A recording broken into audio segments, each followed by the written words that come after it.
इस समय त्यौहार के समय नकली दूध, नकली पनीर, नकली घी, नकली तेल, नकली मावा, नकली मिठाई, सब कुछ नकली बिक रहा है। क्यों? क्योंकि न कानून का खौफ है, न शिक्षा में संस्कार है।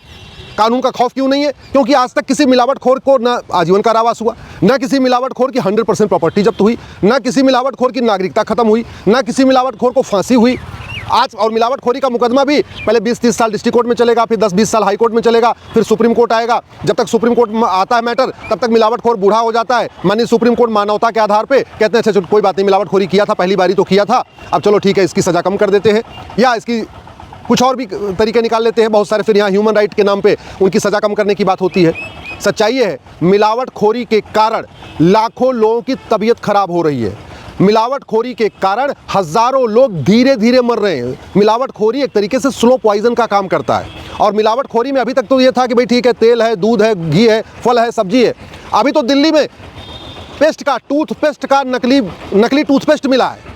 इनो जो लोग पीते हैं, लोगों को पेट में कोई दिक्कत आती है, लोग इनो पीते हैं, नकली इनो मिला है। दिल्ली में नकली दवाइयों का ढेर मिला है, नकली इंजेक्शन का ढेर मिला है। नकली जो है मध्य प्रदेश में नकली सिरप पी के कितने बच्चे मर गए। नकली जो है वैक्सीन के कारण लोग मर रहे हैं। सब कुछ नकाली हो रही है, सब कुछ नकली मिल रहा है। क्यों? क्योंकि न कानून का खौफ है, न शिक्षा में संस्कार है। लोग मिलावटखोरी किए जा रहे हैं, लोग मरते जा रहे हैं, बीमार होते जा रहे हैं, हॉस्पिटल में भीड़ बढ़ती जा रही है इस मिलावटखोरी के कारण। लेकिन कानून नहीं बदला गया। आज तक हमने मिलावटखोरी को जघन्य अपराध घोषित नहीं किया। मिलावटखोरी की जाती है आर्थिक लाभ के लिए, पैसे कमाने के लिए, लेकिन मिलावटखोरी को हमने आज तक इकोनॉमिक ऑफेंस डिक्लेयर नहीं किया।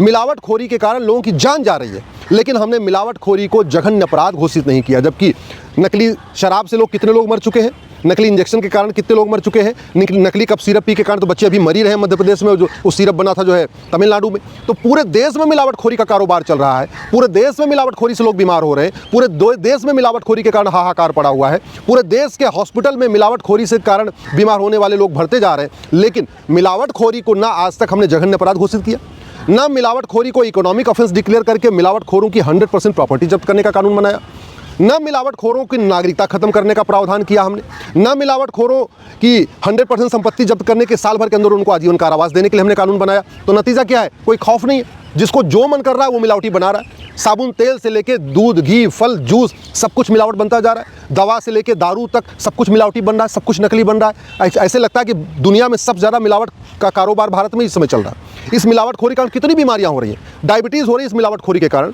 थायराइड की बीमारी बढ़ रही है मिलावटखोरी के कारण, और भी कैंसर जैसी बीमारी भी मिलावटखोरी के कारण हो रही है।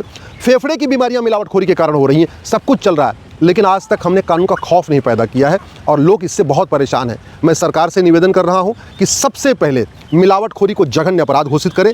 मिलावटखोरों का narco polygraph brain mapping test करने, 100% संपत्ति जब्त करने, नागरिकता खत्म करने और साल भर के अंदर आजीवन कारावास और फांसी देने के लिए कानून बनाएं। मिलावटखोरी का सबसे बड़ा कारण है भ्रष्टाचार। मिलावटखोर अकेले ऐसे काम नहीं करते, वो पकड़े जाते हैं तो भी छूट जाते हैं, क्योंकि ड्रग इंस्पेक्टर पकड़ता है, उसके बाद उनसे आपस में बातचीत हो जाती है, लेन देन हो जाता है, काम खत्म। तो भ्रष्टाचार, मिलावटखोरी रोकने के लिए भ्रष्टाचार खत्म करना जरूरी है। आज की डेट में एक ड्रग इंस्पेक्टर करोड़पति कैसे हो रहा है? क्योंकि वो मिलावटखोरों की मदद कर रहा है। वो नकली शराब बनाने वालों की मदद कर रहा है ड्रग इंस्पेक्टर। नकली जो है दवाइयां बना रहे हैं उनके ऊपर आंख बंद करके बैठा रहता है। उसको जानकारी मिलती है, फिर भी जाके पैसा लेके लेन देन करके बात रफा दफा हो जा रही है।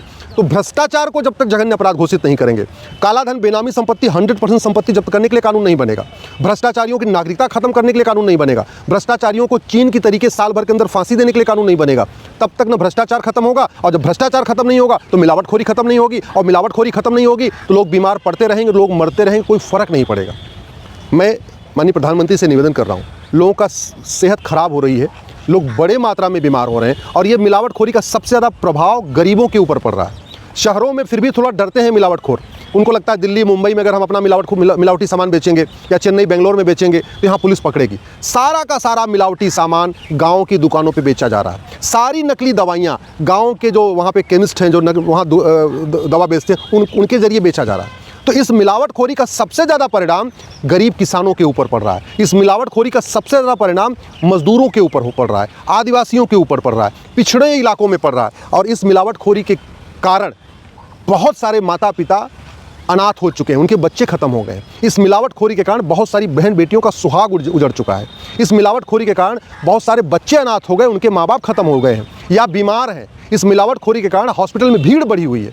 फिर भी मिलावटखोरी के ऊपर न तो संसद में चर्चा हो रही है, न तो सुप्रीम कोर्ट में चर्चा हो रही है, न तो टीवी में चर्चा हो रही है, न इसके ऊपर कानूनों को बदलाव के ऊपर चर्चा हो रही है। इसलिए मैं सरकार से भी निवेदन कर रहा हूँ, मिलावटखोरी के ऊपर कठोर कानून बनाएं और माननीय सुप्रीम कोर्ट से निवेदन कर रहा हूँ कि ये सुनिश्चित करें कि मिलावटखोरों को साल भर के अंदर सज़ा मिले। मिलावटखोर जो है वो किसी भी तरीके से दया के पात्र नहीं है। मिलावटखोरों को मानवाधिकार की चिंता नहीं करनी चाहिए। जब अगर कोर्ट मिलावटखोरों को मानवाधिकार देखेगी तो फिर आम जनता का मानवाधिकार कहाँ जाएगा?